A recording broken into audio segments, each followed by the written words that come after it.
I'm joined here today on the Sensual Canvas podcast to speak to Chris Gocong, a professional artist and former NFL football player. Chris, thank you so much for joining me. Thank you for having me. It's so cool to finally have this space to speak to you for longer than a couple of minutes.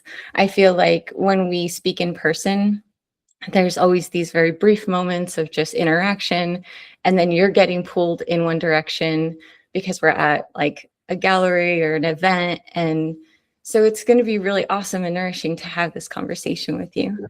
Yeah. I enjoy in-depth conversations.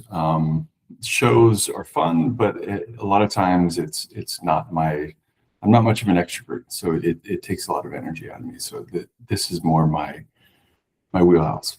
So thanks for having me. Yeah.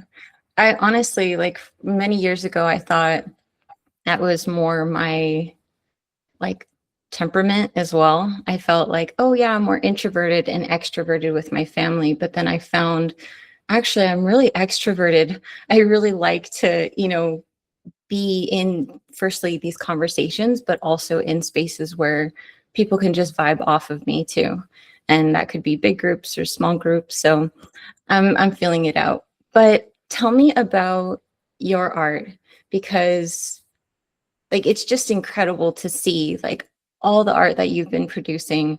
And I follow you on Instagram, and it's so cool to see like your different types of techniques. So tell me a little bit about that. Okay, so let's start with, I have no idea what I'm doing. I'm completely self-taught. Everything is just an experiment, and everything is just a practice of bringing a thought to existence, manifestation. And as you know, my art, it was very private for me. I didn't start painting. I started painting in 2019, and what I would do is I'd paint in my garage, and I would finish a painting and put it up in my living room, walk around it for a few weeks, and then I'd finish another painting, put that one back in the garage, and that was kind of it. Until I met Isaac, who cut my hair, and he asked me to put up a few paintings, and I did, and that kind of got me into the kind of public showing of art. So everything has been completely by accident, non-intentional. I just had this drive, this uncomfortable drive, like I needed to create something. And painting was kind of my outlet, and it's my outlet right now. So we'll see. And why painting? Like, why did you gravitate towards that medium specifically? I think the challenge of it. I also love that it was additive.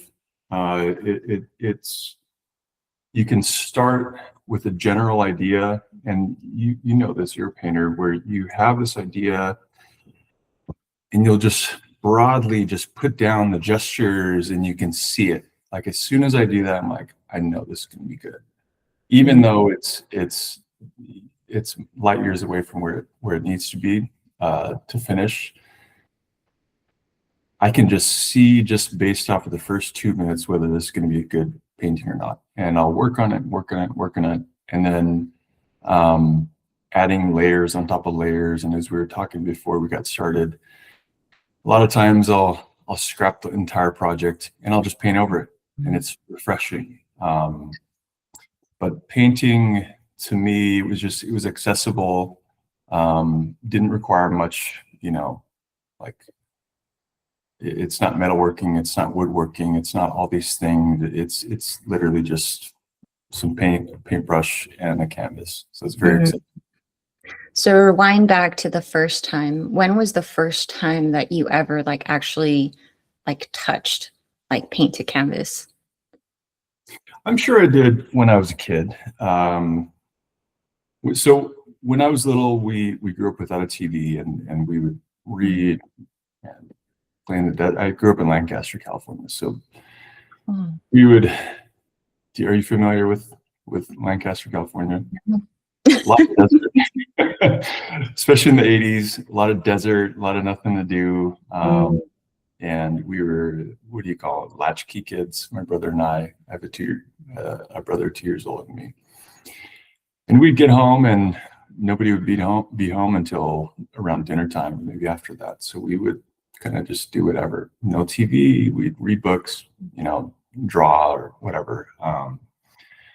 But the first time I actually seriously touched a paintbrush was 2019. My mom bought me.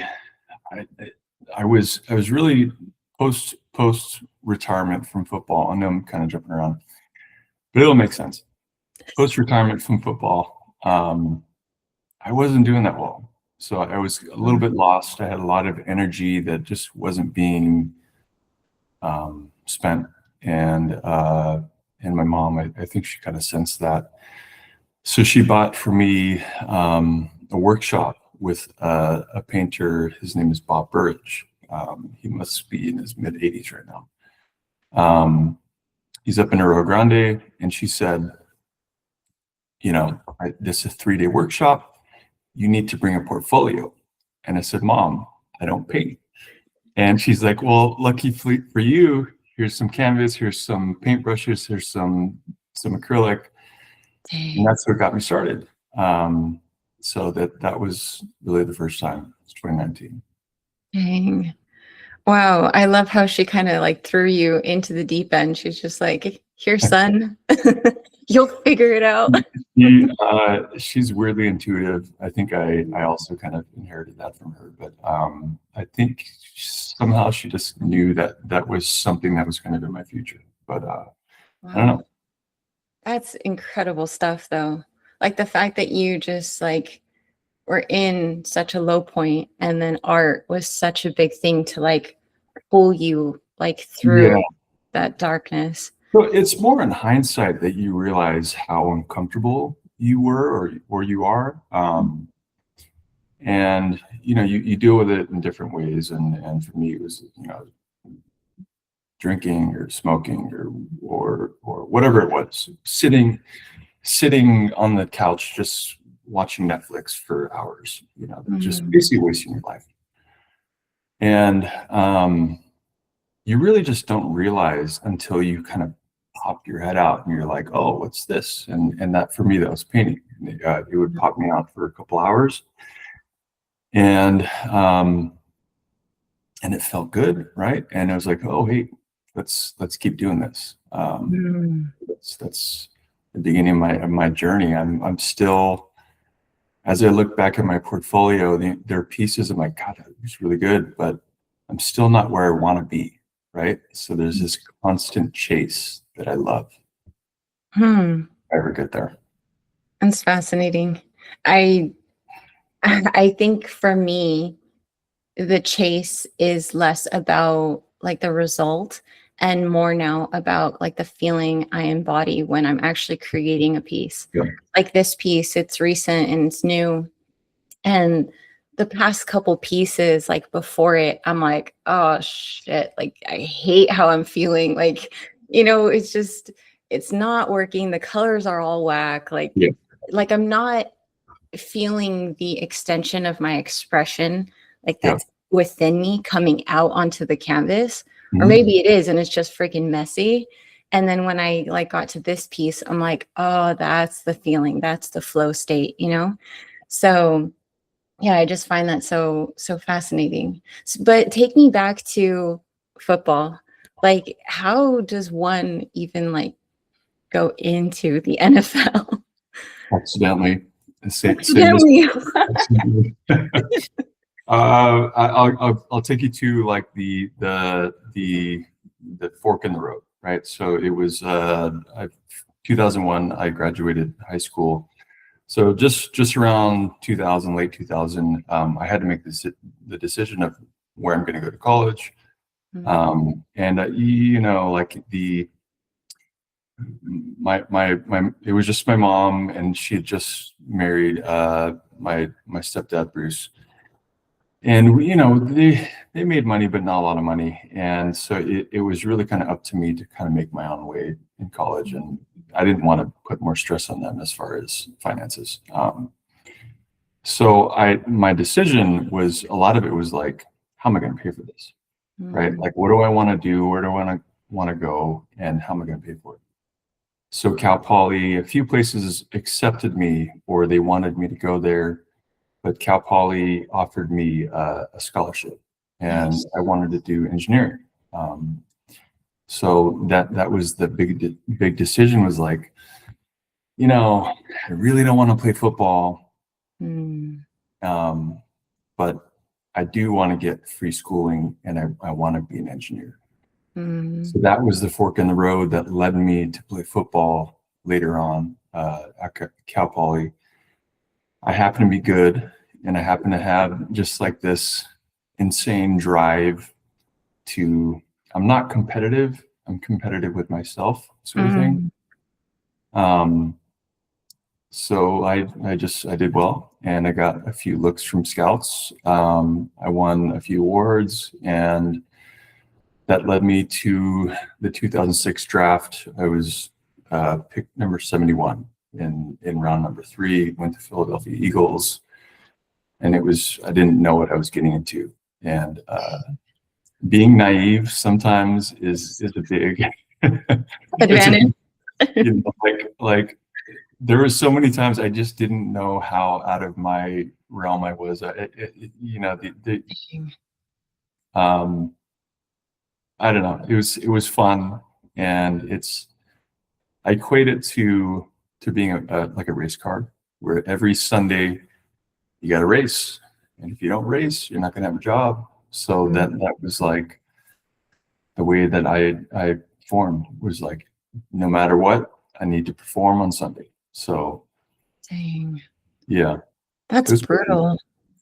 Like you show up or you don't get paid. Well, yeah, I mean, it's just the nature of it, and I really did, so college was great. I really, I don't know how much into football you want to get, but I was very, very comfortable playing defensive end. So defensive end, all you need to do, I don't know if you know about football, all you need to do is basically either tackle the quarterback or tackle the running back, right? There's no dropping back, there's no coverages, there's just like, go get the guy with the ball, easy. So I got to the NFL, Andy Reid, he drafted me, and he said, you're going to be a linebacker. And I was like, cool, like whatever that means, little did I know that like I'd be covering running backs and tight ends and receivers going across the middle, and I had no business doing that. So I was very uncomfortable for the first few years of my career, and I was very aware of the fact that like I could get cut any day. So I kept up my performance, but just part of life. That is like intense. So you go from thinking you're going to play one position, and then you play like probably the most intense position. Well, it was the I'd never gone backwards. So that's a whole nother thing, is like, you think you're good at football, like, okay, now go backwards and cover the fastest guys on earth and learn coverages and all these things. And it's like I said, naivete is sometimes an asset, where I was just like, okay, fine, like I'll learn it. And and I did. Dang, dude. That's intense though. Like, well, I have like a very small like experience to that, but when I started playing soccer again after like 15 years, I was like, I really want to like just try this. And so I was really good like as a teenager, and then I hadn't done it in so long that when I did it again, I was like, oh, I've always been defense. Like, that's been, I hold a strong line, solid. Do you know soccer? Yeah. Okay. My kids play, yeah. So, and then they're like, hey, actually, we're going to put you in a forward position. I'm like, hey, I'm not a runner. And then like, actually, we're going to put you midfield, which is like literally like runs the most out of everybody. And I'm like, wow, like it's really incredible that when you kind of get thrown into those things, you surprise yourself. And like you said, like that, like naivete, like you're so just like in it that you're like, I just got to do it. Like I just got to show up. But I think that it's that's important. Like the life will throw curveballs at you, Yeah. and if you're flexible, if you're smart, if you're sometimes naive enough where you think that you can do it, um, you will surprise yourself, and you will come out, whether it's in art or whether it's in whatever it is. I'm sorry, You're this fine.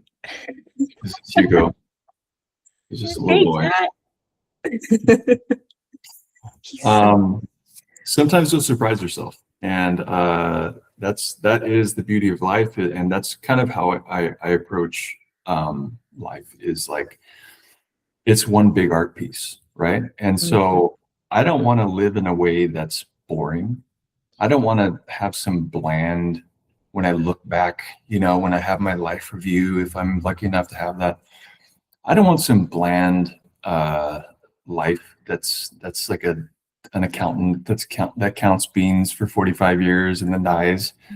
I want this exciting life where it's like, yeah, that was a piece of art, you know. So So coming to the end of your NFL career, like what happened? So there are a few things that were happening. Mandy, my wife, was pregnant with her first, Layla, and I ended up having an Achilles rupture, and I broke my ankle at the same time. And it was funny because at the time I was playing at the Browns, and it was literally, I think, a few days before our first game, and the Browns were just sold to Jimmy Haslam, this billionaire guy. And the day that I popped my Achilles was the first day that he came and checked out the team. So he's walking around, he knows how much everybody's getting paid. He's basically kicking the tires on his new sports car. Or maybe it's a jalopy. But that was the day that he's at practice, that I popped my Achilles. And I was in the training room, and I heard that thing pop. And if anybody out there has ever snapped their Achilles, they know exactly what I'm talking. It's like as soon as it happens, And weirdly enough, there's no pain. So, Whoa. 20, 30 minutes later, I'm in the training room, and he walks in, the owner, and he goes, "Oh, hey, I'm sorry about that. That's just bad luck. But you're young, right? Like, how old are you?" At the time I was 29. I'm like, "Oh, I'm 29." He goes, "Oh, sorry to hear about that."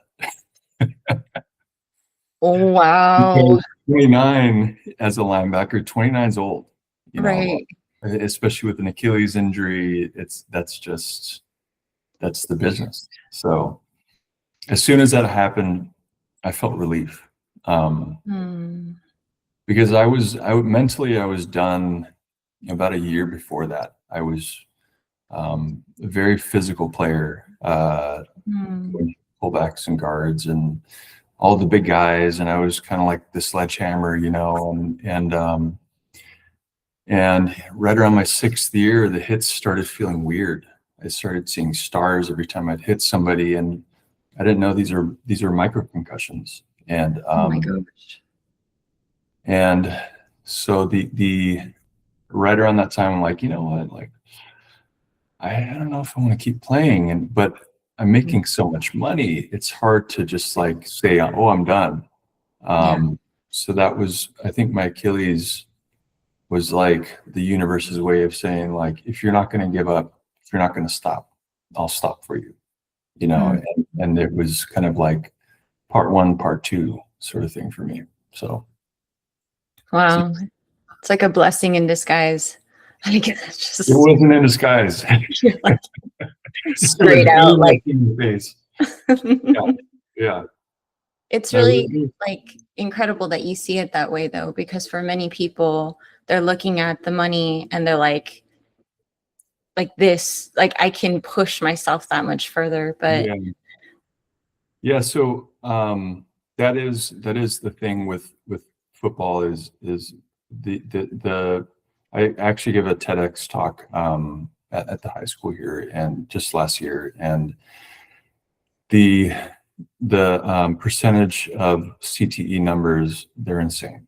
It's like 94% of brains that I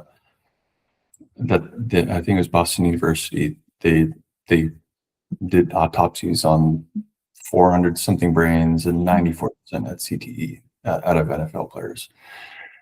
So a lot of the guys, they feel like this is the only thing they can do, you know. But for me, I see it like my mind, I can push my body to perform at this level, and no matter what, my mind is still the asset that's pushing my body, right? So I saw football as a medium.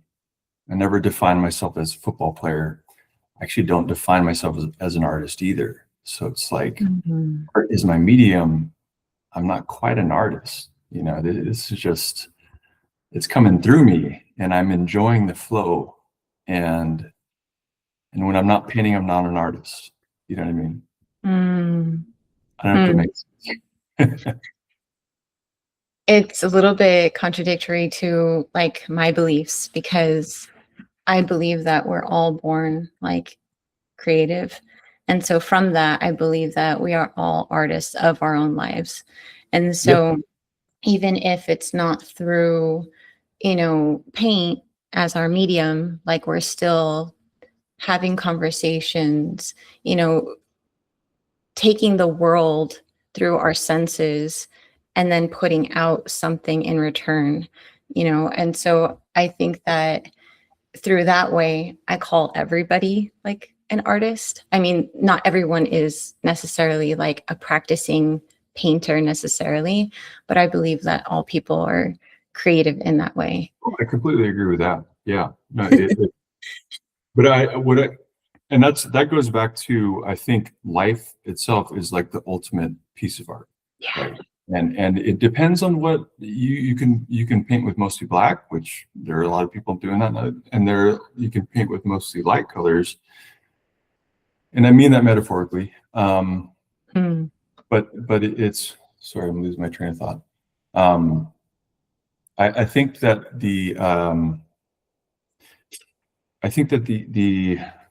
you have to approach life that way, and you need to be flexible. Sometimes random things will happen that'll completely turn your life over.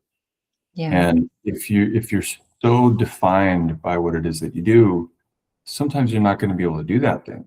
I had a teammate who was a receiver, Mohammed Massaquoi. He got in I think it was a motorcycle accident, lost his hand. He's a receiver. Do you know what I mean? Like, he could no longer catch a ball. And so that kicked off a whole different chapter of his life. It's how you approach these big volatile changes. And like when it comes to the individual, it's how they like take the next step in that change, in that shift, right? I feel like I've made like so many of those shifts like in my own life. I mean, I went to school for fashion design. And so when I graduated, it was like, oh yeah, like you should be going out there and having all these different like experiences, and I didn't feel connected to it like whatsoever. Like I didn't want to go into the industry because I was so disconnected with like what I had just learned.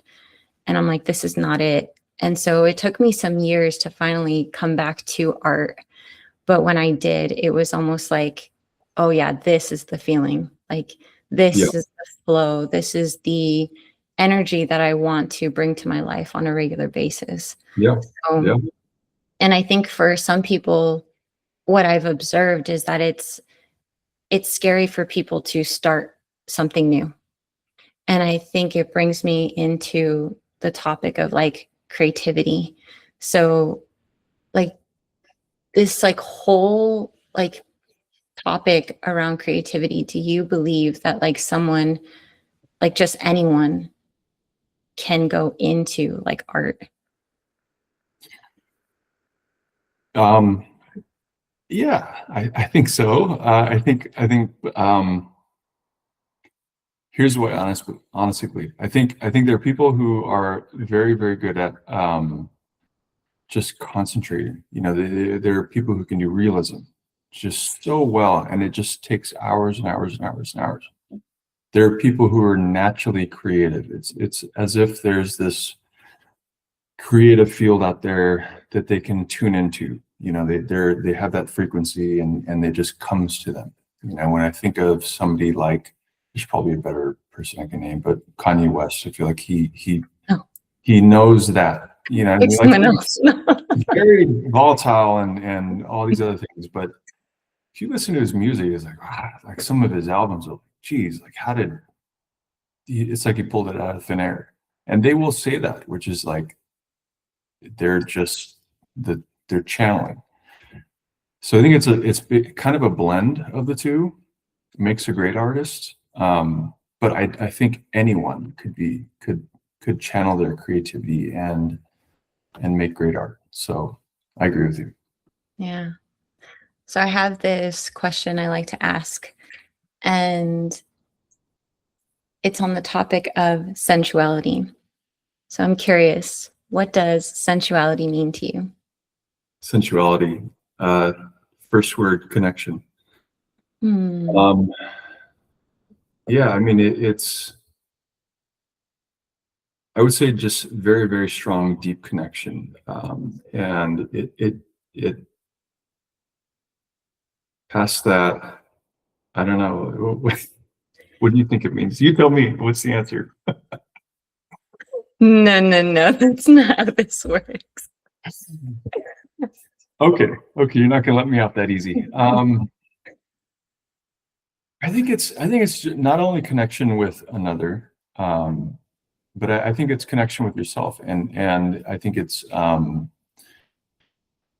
being honest with yourself, you know, and finding what it is that you like and communicating with your partner, and just that there's that spark there. And I think that's what sensuality is. You know, it's life. Life isn't about, although I love my solitude, you can't live life alone, right? Like, you can't be sensual without another person, the canvas, or you need something else to be sensual with, right? So it requires another, even though we're all part of the same field. See, solid. You channeled it. Didn't I need told you I'm me to into give you the answer.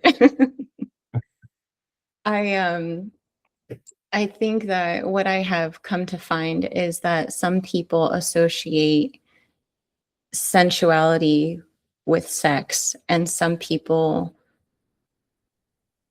think there's both, that there is sensuality and sex, and there is just sensuality. So I'm curious, do you feel like sensuality is a huge part of your sexuality? it. Yeah, of course. Yeah. Um, I mean, if it wasn't, then why? Where's the enjoyment? You know what I mean? Like, Yeah. it's like, no, I do think that it's if there isn't sensuality, it's like trying to bake a cake without flour. You know, like it. There's flourless cakes. There are flourless cakes, and some of them are good. But you know what I mean? It's like it's like an essential ingredient. It's like, this is not just like a robotic like thing that's happening. It's like there's this connection, this spark, this like, I don't have the vocabulary to describe. It's okay. At least not in ways that don't. Yeah. Anyway, No, I think it's a required thing. And of course, sometimes it's like, that's not the case, right? But just like anything, but I think for good sex, yes, sensuality is involved, of course. Yeah, definitely. I agree. And when it comes to this topic around eroticism, I have like recently started to dive into like what it means to me and how I like view it in my art and in the connection to just like life force around me. So I have like this big jar right here. I didn't warn you beforehand, but I have like a bunch of like numbers. And so you're going to tell me when, and I'm going to pull a number, and there's a question associated with this number. And I don't know what it is. So surprise. Okay. You just tell me when. No. 4. All right, let's see. Let's see what question we have. In your experience, how does desire show up as a creative or relational force rather than something purely sexual? How does desire show up in a creative or what force? Relational force. Relational force.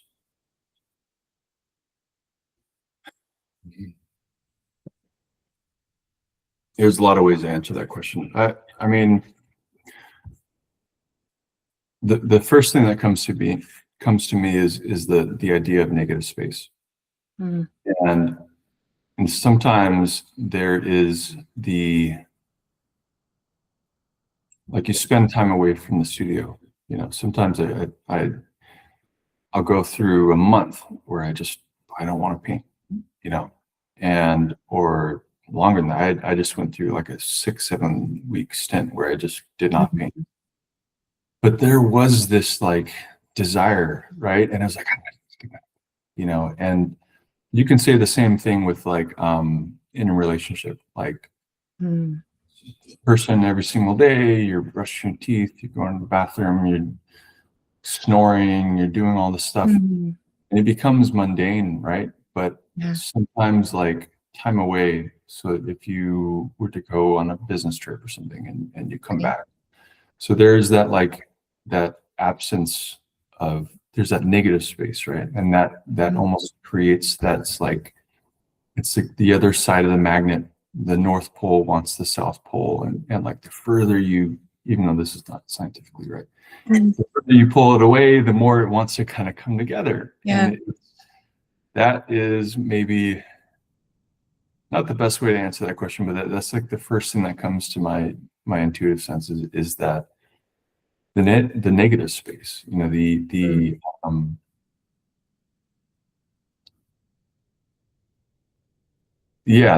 that want. It's like a buildup of chi, where it's like sometimes you're just spent, and sometimes you need time away, and sometimes you got to build that energy back up. And then there's this want, and you're out of the city, you're like, God dang, I need to get back in there, and it's been too long. And then you get in there like, oh, this feels so good. Yeah. And it's that like return where it's like finally, you know. What you're describing kind of sounds like a longing.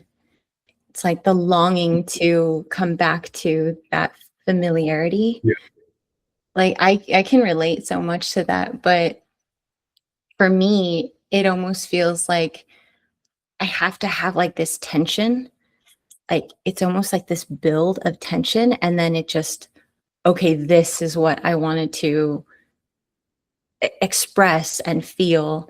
So I think like what you're describing is that when you remove yourself from that container and kind of get like a fresh like head, and you create that space, it's like, oh, now I know what I want to come back like to. You know, on the other side, and what you just said sparked this. On the other side, there is that like sometimes you're fighting with what you're doing. I fought with this thing for a long time. It wasn't him. It wasn't Farley. It was the background. I painted him in a day or two. I Mm. fought with this background so much, and I knew this was going to be such a great painting, and it was just like, why won't you just do what I'm telling you to do, right? There's probably 7 layers behind the background on this, and it's not only like that longing, but it's also this like, you're fighting, you're fighting, and then finally it's like it just comes together, and that's just as good as you being apart and then coming together. Do you know what I mean? Mhm. Like both sides of it. I was just talking to Gavin Plant about this. He's your talent. Yeah. And it was just really cool because I was standing in front of this like gorgeous like piece of his, and I can already see that like there's a layer underneath. And I was like, I think he painted over something. And he comes over, he's like, yeah, like I painted over like these two like figures. I'm like, I can tell. But I can tell because as an artist, like that's what I do. And so I get a lot of like criticism from people, and people are like, why did you do that? Why did you destroy that painting? Or like, why did you paint over it? Like it was so like incredible. And it's like, what do you say to people like when they know that that painting doesn't exist anymore? I actually kind of get a rise out of it. I do it all the time.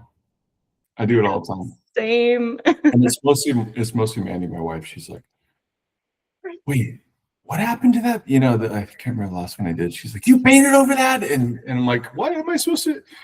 Half the time it's because I'm being lazy and I don't want to have to stretch another canvas. And it's like, yeah, I really like that one anyway.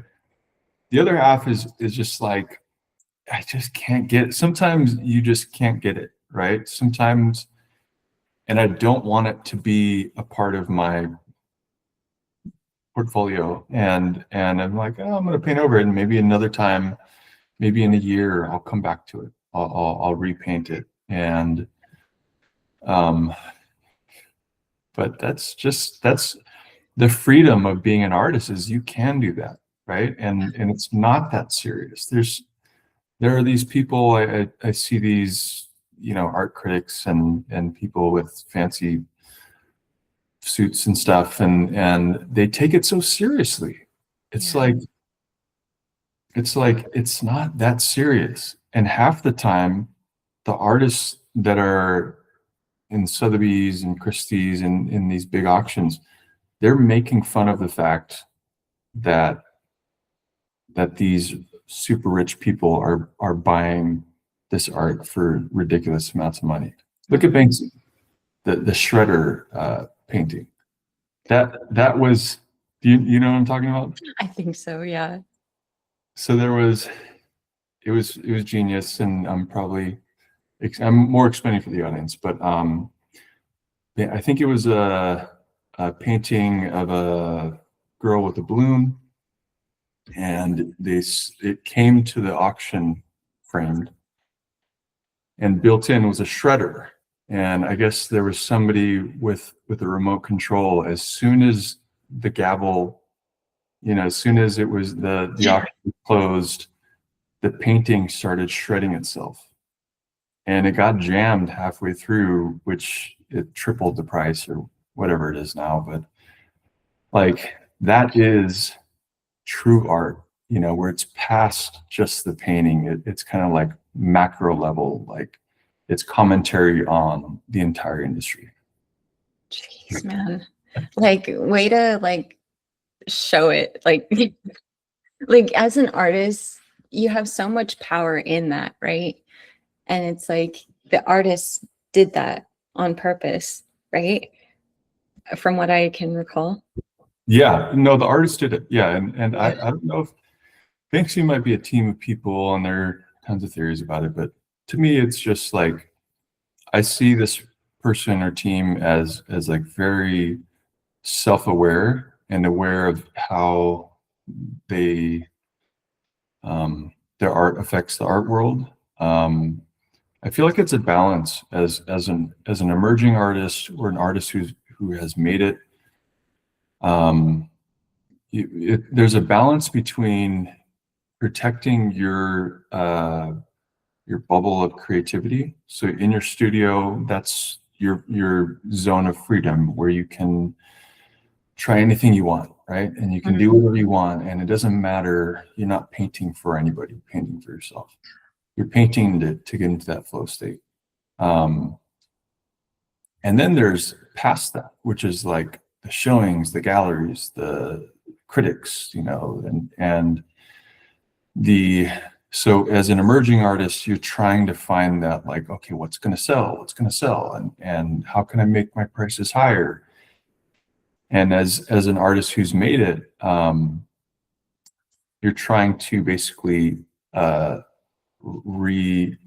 reimagine the same stuff that's been selling. So you become a manufacturer of your niche art, and you kind of lose your creativity. So I think what I would say is, like, if you really want to be a great artist, struggle a lot, and don't. Maybe this is bad advice. That's all right.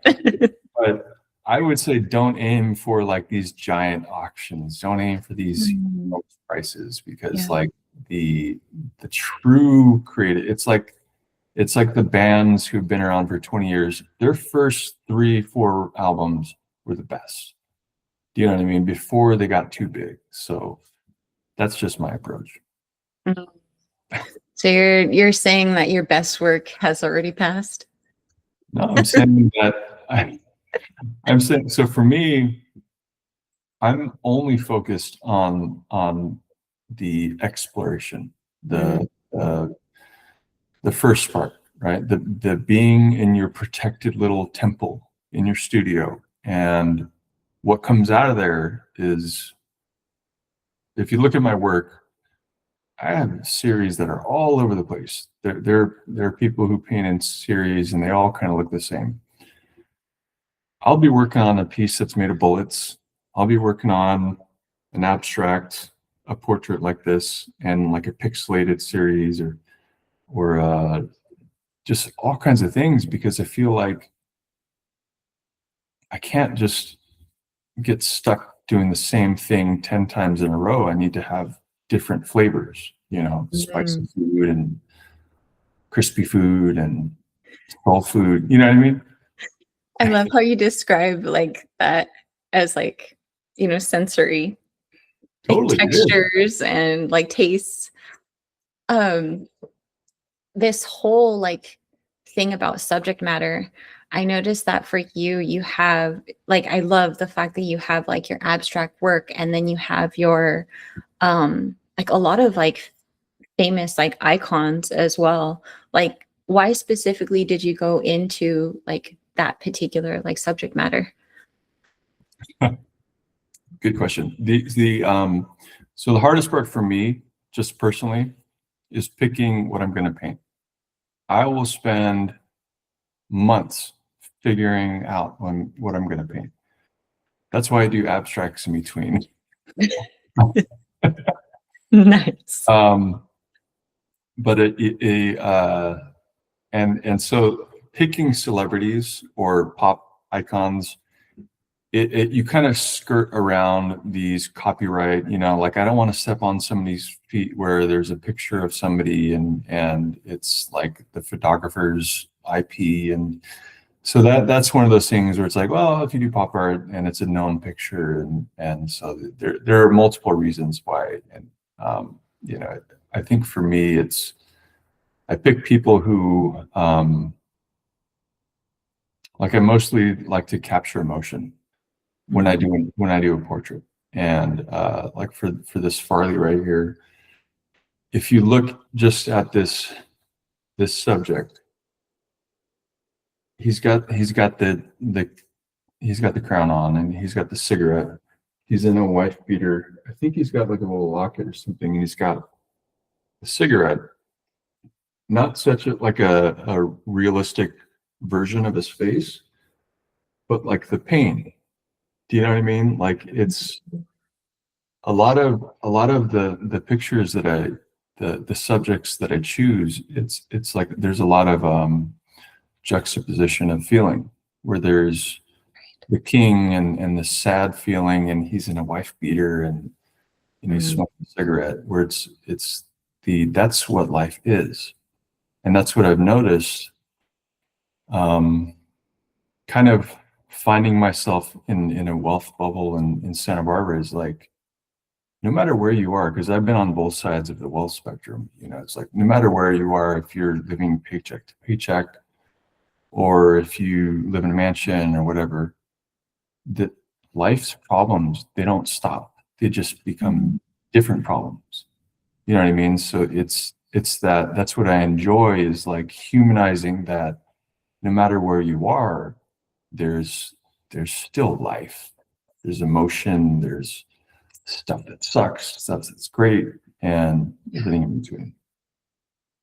That's awesome. I think that's the first time I've ever like asked you about that, because I've always been like curious, like going into like your showings and stuff. And I'm like, I wonder why like he chose this subject matter. But that's so fascinating. Like, so you feel like now that you've been on the other side of the wealth spectrum, like where you're like, hey, like it's difficult here too, just in different ways. And so that's like kind of what Yeah, you're like portraying like in the yeah, and like when I first realized this, when I was just out of college and drafted to Philadelphia, and I'm from California, went to Cal Poly, not a big powerhouse football school, right? Nobody knows who I am. So I went to Philly, and I'm walking down South Street, and there's people walking down there and like, hey, Chris, blah, blah, blah. And I'm thinking actually know them. And then I realized, like, oh no, this like, they know me and I don't know them, right? And then I started to feel this, like, oh my God, like I got to put up this front. So I mean, I'm just giving a small example of like like low level notoriety, not even celebrity. I couldn't imagine what it's like to be like an A-list celebrity or B-list celebrity, because the level of scrutiny, the level of, you go out, you can't just be yourself, right? To me, it's all about just like truly expressing yourself and finding your purpose in life. It's like, I saw a quote. It was, the meaning of life is finding your purpose. The purpose in life is giving it to the world. I'm paraphrasing here, but I don't have a great memory. I know the quote. And I'm surprised that I remember that. But that was so spot on. It was like, go and try everything. Go fail at it. Go suck at it, and figure out what you're good at, and then go give it to the world. Right? Like, Yeah, I don't know how I totally. No, I'm totally for that. And I think that it's huge for someone to get to that point in their life, to really be so confident in oneself that they're like, I'm going to do it and do it badly. And hey, guess what? If it works, it works. If it doesn't, oh well. Like, I think that sometimes what I'm seeing and why I feel like my workshops are so necessary is that it pulls people all back into this space of just pure creation and not trying to produce a specific result. And so I think that like I'm so grateful that you came to like my first workshop, because like to have you there, it's like, here's this like artist who professionally like paints, and then he's coming down to the floor and like painting like a little kid again. And so I look at that, and I look at how we as people can come back into that creativity, not through perfectionism, but through play. Yeah. And we get into that play through the presence of our body. And so I just I just find it so beautiful, the fact that like you naturally kind of have that like undertone to like your work. You're kind of like, yeah, whatever. Like, yeah, I'm just laying paint. Like I think the fact that you have this lighthearted energy about your work, it also transmutes to like your actual paintings. And so even though the subject matter is often maybe a little bit more serious or sad, I feel that there is also this undertone to just like pure expression. There's so much here. There's so much. First of all, that I'm probably going to lose track of my. It's okay. I lost track too. Bear with me. But that workshop, we started with a meditation, right? So it was a 5-10 minute meditation. And like I think I told you afterwards, like I meditate daily, and I always do it by myself. Mm-hmm. It's a very personal thing to me. It's something that saved my life, and it's something that keeps me balanced. And doing it in a group was like, oh my God, it was weirdly powerful, and I had to like ground myself because I didn't want to go too far out. Mm-hmm. The other thing is and you can cut this out. I know this is a bit metaphysical, but here's the lightheartedness in heavy subjects. That's kind of the way I have to approach life, you know, like for the longest time I had this, and I still have it hanging over my head, is CTE. So, you know, playing football, I played 16 years of tackle football. So think of the amount of impacts that you have for 16 years. And, you know, I'm coming out of it. I'm kind of having memory issues, personality things, and all kinds of stuff. And the more that I worried about it, the worse these symptoms got. And it was almost like I was trying to push it away, like go away, go away, go away. And the whole time, when I finally found meditation, the pushing away was making that stronger. You know, it was these symptoms were coming back with even more force. And when I finally just let go, it was almost like, oh, I didn't have to push these things away in the first place. You just have to kind of let go and like just be completely surrendered to whatever it is. Yeah. And so I found meditation. And about a year into meditation, I had an out of body. Sober. It was a I get a panic attack sometimes. I was like pre-panic attack. And it's one of these times, and I don't know if your viewers have ever had a panic attack, but it's like you feel like wherever you go is unsafe, including inside your body, right? Mm. So I forced myself to sit. I have a cushion. I go sit on my cushion, and it's just like, oh my God, I need to run. I need to jump. I need to get out of here. I need to get out of my body. That like my mind keeps playing this loop. It's just a panic attack. And I'm just sitting and breathing, and I've stopped fighting it.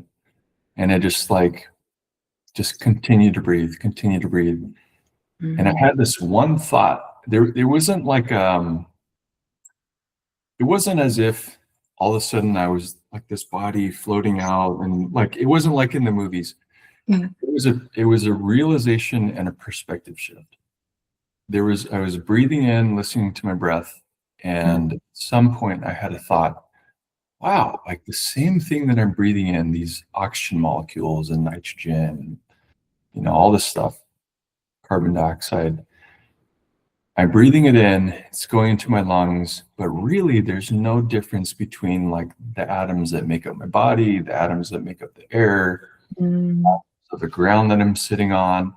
And then as soon as that happened, I went, whoa, everything became dots. And became like, it was as if I realized that the borders of my skin are not the limits of my consciousness. As soon as I realized that, it was my consciousness was everywhere. And so I come back, it might have been 5-10 seconds, I don't know, because it was timeless. It was timeless. When in that zone, there was no time.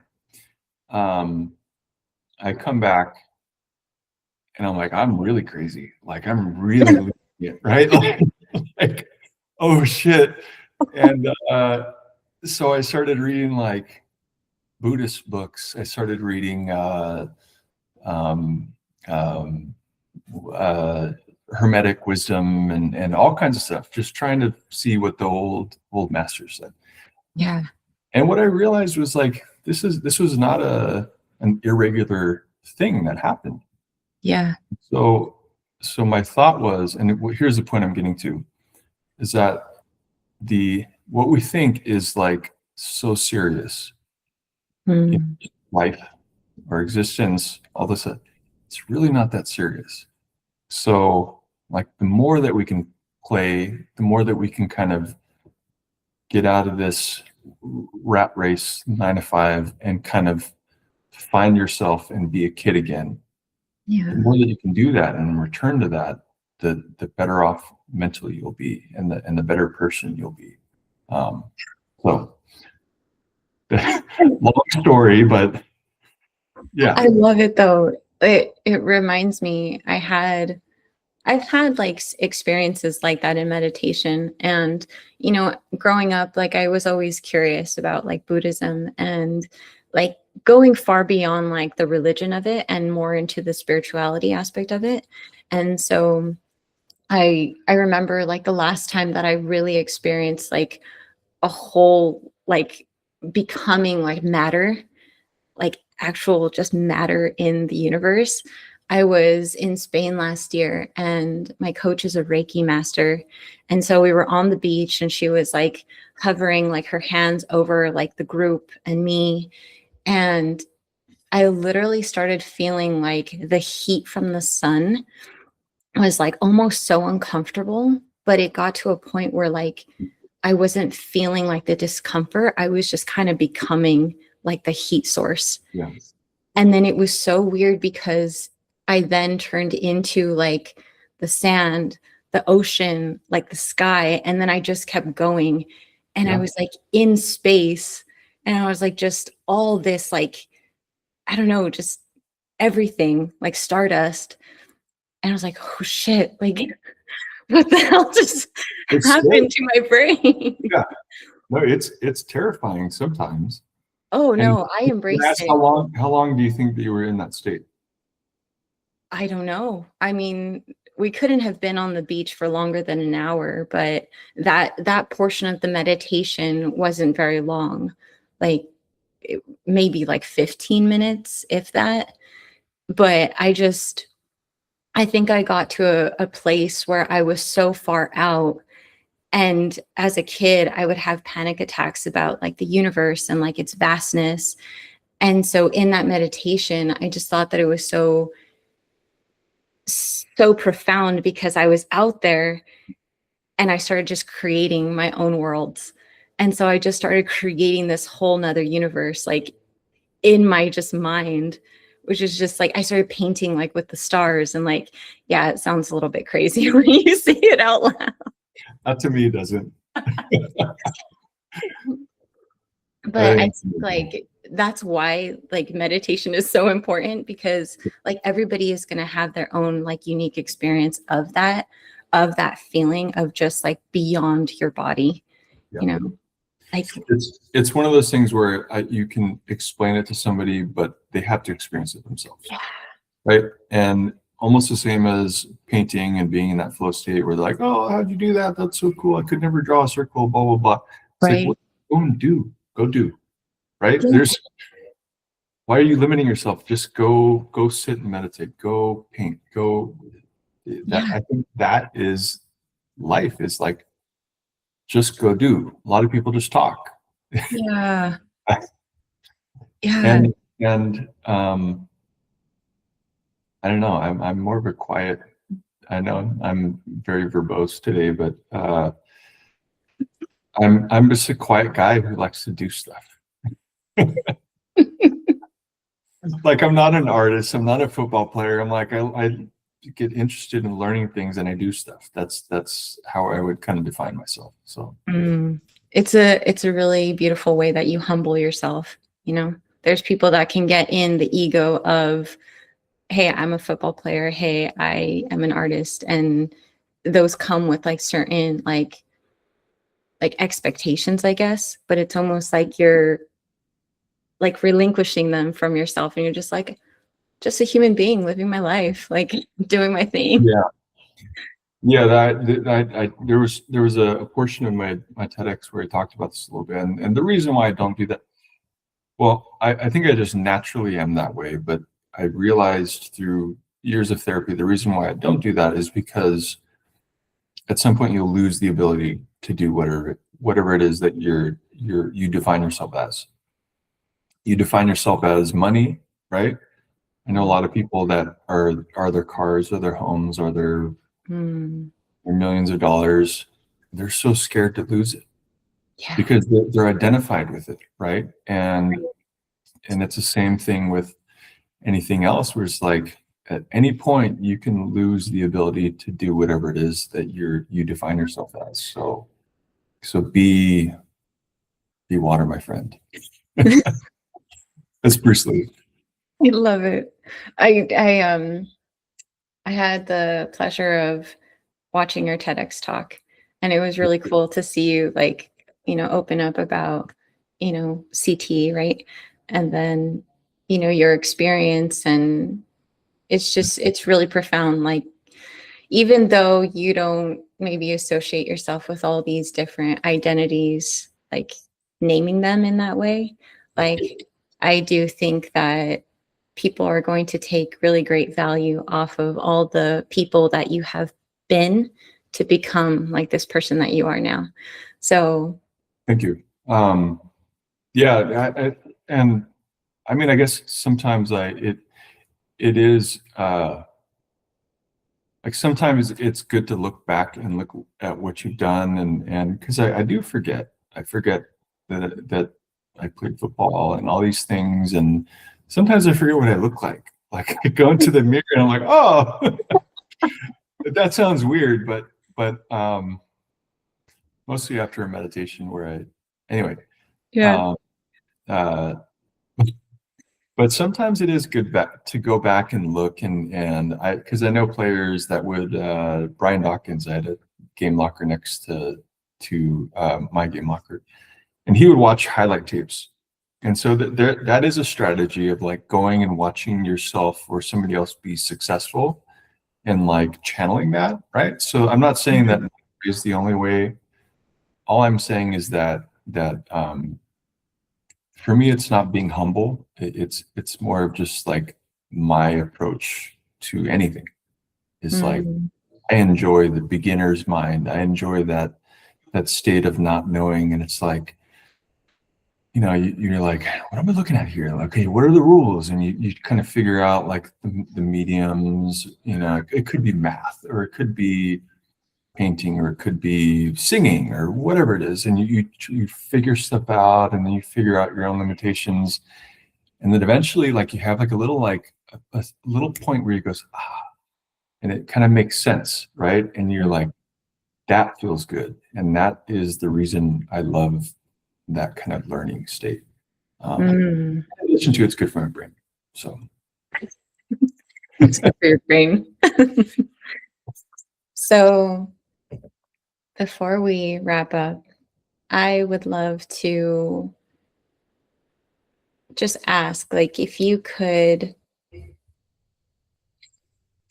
send a message out into this beautiful universe, maybe to someone who, similar to you, was going through, that transition in their life of a hard place or not knowing what direction they want to go next. Like, what message do you have for them? yeah. So it would be the same. It would be the same message I would give to myself 10, 15 years ago, which is basically like, whatever it is you're going through, you will get through it, right? Mhm. And it's happening for a reason. And whatever it is you're trying to push away, it will, you will attract it more. Mhm. So instead of trying to push things away, you manifest things by embodying them. And you can embody creativity, you can embody health, whatever it is.